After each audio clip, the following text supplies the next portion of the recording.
قدیم زمانے کی بات ہے، کسی ملک میں ایک رحم دل بادشاہ حکومت کرتا تھا جو اپنے عدل و انصاف کی وجہ سے بڑا مشہور تھا۔ بادشاہ نے اپنے وزیروں کو یہ حکم دے رکھا تھا کہ اسے ملک کے کونے کونے کی خبروں سے باخبر رکھا جائے تاکہ کوئی بھی غریب آدمی انصاف سے محروم نہ رہے۔ ایک دن بادشاہ کا وزیر سمندر کے کنارے کسی کام سے اپنے قافلے کے ساتھ گزر رہا تھا کہ اس نے ایک بوڑھے آدمی کو سمندر کے کنارے کے ساتھ ساتھ دوڑتے اور یہ کہتے ہوئے سنا، میرا خزانہ سمندر کے اس پار ہے۔ بوڑھا آدمی دوڑتا ہوا کبھی اس طرف آتا اور کبھی دوڑتا ہوا دوسری طرف جاتا۔ وزیر بوڑھے کی یہ بات سن کر بڑا حیران ہوا۔ اس نے سوچا کیوں نہ اس بوڑھے آدمی کو پکڑ کر اس کے خزانے کا پتہ معلوم کروں۔ وزیر نے اس بوڑھے آدمی کو قید کر لیا اور بادشاہ کو اس بات سے بے خبر رکھا۔ کئی دن گزرنے کے بعد بھی وزیر اس بوڑھے آدمی سے خزانے کا پتہ نہ پوچھ سکا۔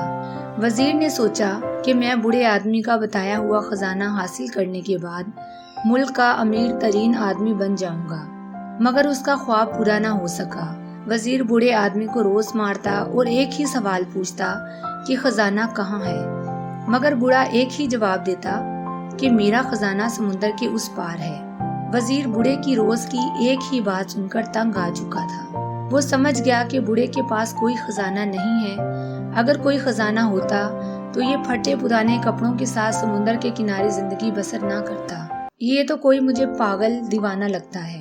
کیوں نہ میں اپنے دل کے میل کو صاف کر کے یہ ساری باتیں بادشاہ سلامت کو بتاؤں۔ ہو سکتا ہے یہ بوڑھا آدمی بادشاہ کو ہی خزانے کا پتہ بتا دے یا اس کو پاگل سمجھ کر چھوڑ دے۔ وزیر نے یہ سارا معاملہ بادشاہ سلامت کو بتایا۔ بادشاہ نے اپنے خادموں سے کہا، اس بوڑھے آدمی کو صاف ستھرے کپڑے پہنا دو اور کھانا کھلا کر میرے پاس لے آؤ۔ تھوڑی دیر بعد وہ بوڑھا آدمی دربار میں پیش ہو گیا۔ پھر بادشاہ نے بوڑھے آدمی سے کہا، بابا جی آپ کا خزانہ کہاں ہے؟ بوڑھے آدمی نے پھر وہی جواب دیا کہ میرا خزانہ سمندر کے اس پار ہے۔ بادشاہ نے وزیر کو حکم دیا کہ بوڑھا آدمی جہاں کہتا ہے اسے لے جاؤ۔ وزیر نے سفر کی تیاری شروع کر دی۔ اگلے دن صبح سویرے گھوڑے تیز رفتاری سے دوڑتے چلے جا رہے تھے۔ پھر مختلف راستوں سے گزرنے کے بعد ایک جگہ زمین نرم ہونے کی وجہ سے بادشاہ کا وزیر کا گھوڑا زمین میں دھنستا چلا گیا۔ مجبوراً قافلے کو رات وہیں قیام کرنا پڑی۔ پھر اگلی صبح ہوتے ہی وہ اپنی منزل کی طرف چل پڑے۔ سفر کئی دنوں تک جاری رہا۔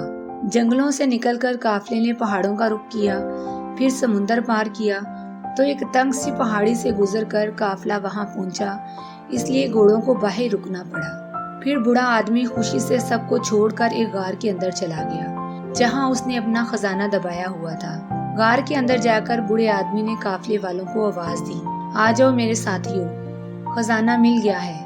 جب غار کے اندر جا کر قافلے والوں نے دیکھا تو وہ حیران و ششدر رہ گئے، کیونکہ وہاں ڈھیر ساری پھٹی پرانی کتابوں کا انبار لگا ہوا تھا۔ جب وزیر اور قافلے والوں نے دیکھا تو کہا، کیا اس بوڑھے کا خزانہ یہی ہے؟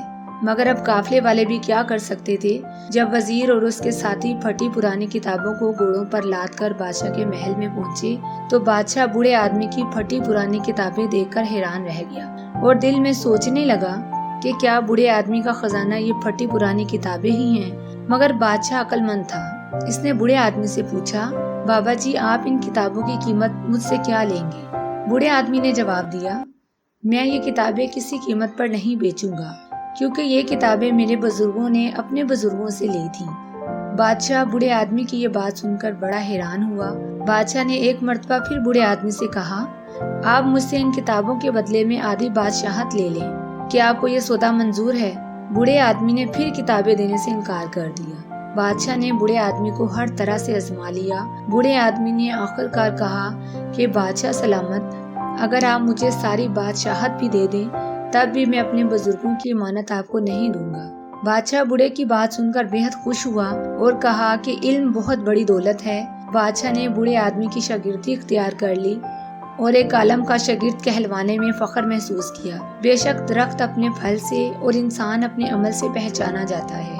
اس کہانی سے ہمیں یہ سبق ملتا ہے کہ علم کی طاقت دولت کی طاقت سے بڑی ہوتی ہے اور بے شک علم ہی انسان کو بلند مقام عطا کرتا ہے۔ ویورز، اگر ویڈیو اچھی لگے تو اسے لائک کریں اور چینل کو سبسکرائب کریں اور کمنٹ باکس میں اپنی قیمتی رائے کا اظہار ضرور کیجیے گا۔